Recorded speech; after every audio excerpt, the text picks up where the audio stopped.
CoED is a charity, what the Americans call 501 company, founded in 2012 and dedicated to bringing compassion into education and learning. The compassionate movement is actually based on the wider global imperatives because, put very, very simply, unless we begin to proactively build the compassionate world, then all the negative forces of violence, of terror, of climate change will actually lead our grandchildren to have a world that is essentially stuffed.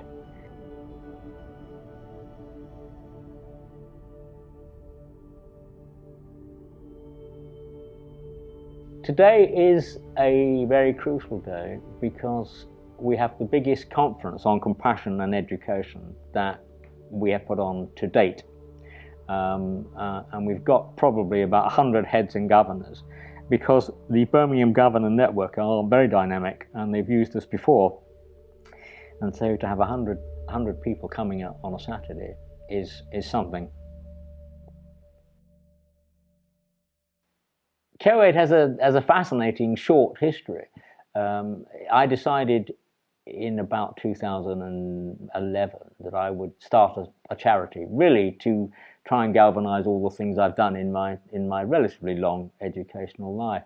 It went through a number of iterations, one of which was about cohesion, equality and diversity. But then I was sitting in the British Library with a close friend of mine, Rahana, who kept asking me, what's it about? What's it about? What's it about? What's it about, Boris? What's it? And I said, actually, I think this is about compassion. And once I pushed that button, it was just amazing how the world synchronistically opened. My God, how far have we slipped? Because that was always one of the central aims in terms of moral development. And people say, what a good idea, everywhere I go.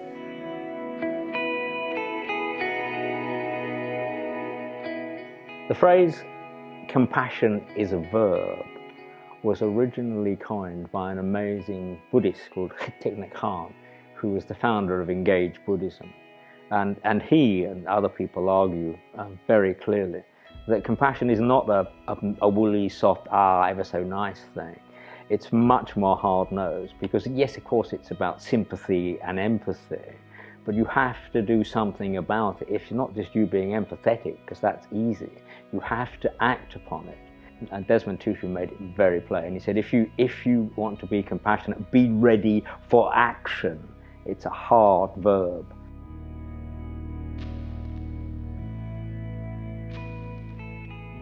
The attributes of a compassionate person can be summed up in one key phrase. Somebody who lives, breathes, practices love in action.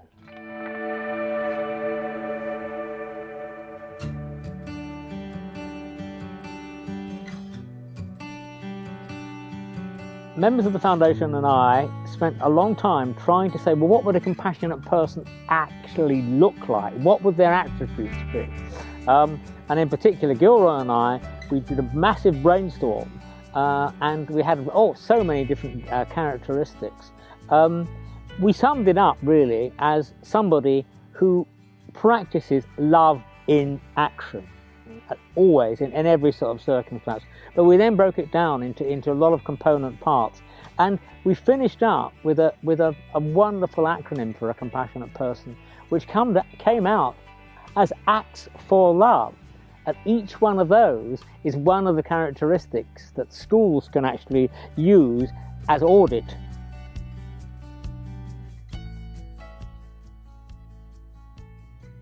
So it became Acts for Love. And when I'm in America, people love this and they say it's just so wonderful because you've got, you have a definition and it comes in all these things. Right? I'm not going to, many of them are self-explanatory. I only want to just really talk about two very briefly. One is the campaigning bit. And that becomes more and more important. I don't know about you guys, but I'm on all these networks and I'm always signing, petitions, to save the planet and to do this and do that, But the other one, you see, you've got ordinary and visionary, and you think, well, okay, visionary, yeah, you've got to have a vision of where you want to take yourself and society, but why ordinary? And again, working with young people, it's lovely because you say, actually, Mother Teresa got it right. She said, we can't all do great things, but we can do small things with great love. And I think that's a really fundamental message to pass to kids. That you're not going to change the world, but you can do small things with great love. You can be the most ordinary if you're kind and considerate and compassionate.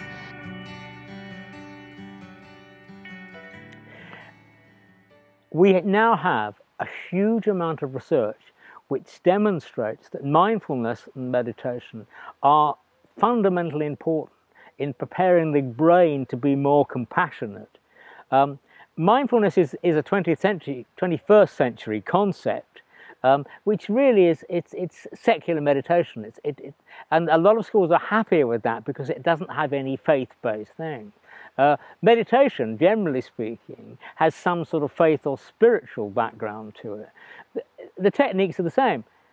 And young people love it. You know, they follow their breath, they get calm, they live in the moment, and they then find actually that they're better people. They behave better towards, because it does take away the aggression. And the exercise I always do with people is, when you've meditated, you then say, now think of something nasty. And people can't do it. They just cannot switch. But we're going to start with a bit of mindfulness and meditation. It's like Buddhist meditation without Buddha.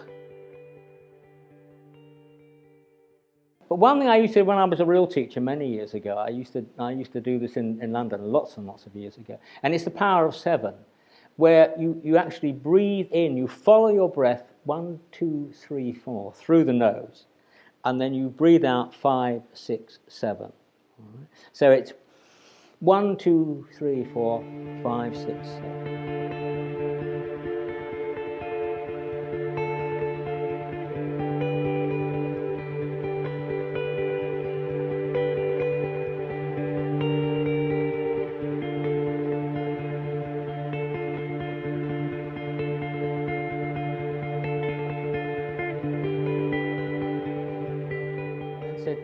After you've meditated, then try and think bad thoughts. And you can do this with young people. And of course, when you get into that calm state and you're in the moment, it's almost impossible to think negatively. And you simply can't do it. The research we've got about meditation and its impact upon young people and impact upon their learning is enormous throughout the world. A paradigm is really a set of values that we live our lives by, which are underpinned by a narrative. And really, for maybe a century or so, the dominant paradigm has been about consumerism, about making money, and about self. It's been about individualism. Because the story is about let's make more money and be wealthy and be more happy. It's proven to be a total lie. You know, wealth and happiness are not equated.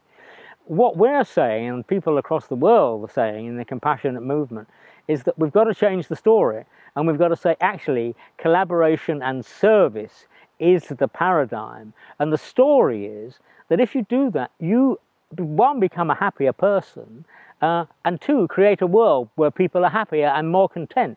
So you move away from being me, me, me, and the world of selfies, to one with, how can I help you?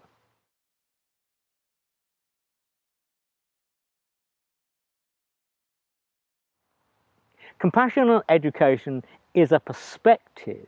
It's a way of seeing the world, so that every issue you've got within the education service, you look through a lens of love in action. So all the lessons, all the things that you actually do, all your behaviours are actually influenced and impacted by love in action. And all the work that we've done in the foundation over the last few years demonstrates that young people, especially very young people, get it. They get it intuitively and intrinsically, and can voice it much better than adults.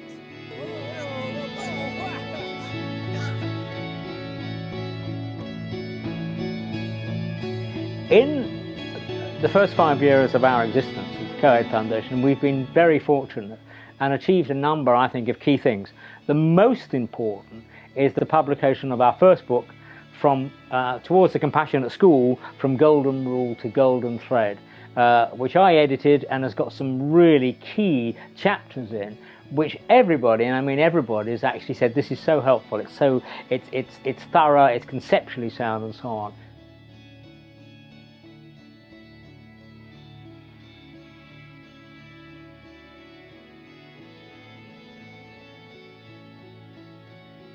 We've also done a whole range of projects which have gone down very well. So, for example, there's a Sacred Spaces, there's one on compassionate comics. Future plans are more radical and more dynamic. We're just about to publish our second book, which is 101 quotes on compassion and education. And then the next book after that, our third book, is called From Heart to Head. Conversations on compassion and education, where I'm interviewing a range of really high-powered as well as ordinary people about how they see compassion and how they see education and how they see compassionate leadership. But what particularly excites me at the moment also is that we've published our first professional comic called The Compassionate Five, partly based upon a lot of the work that I did with a much smaller project in 2 primary schools in the UK. And we will, I hope, be able to get a range of comics using the same Compassionate Five multicultural, multi-faith characters with humour, but making really serious points about changing the world to make it a compassionate place.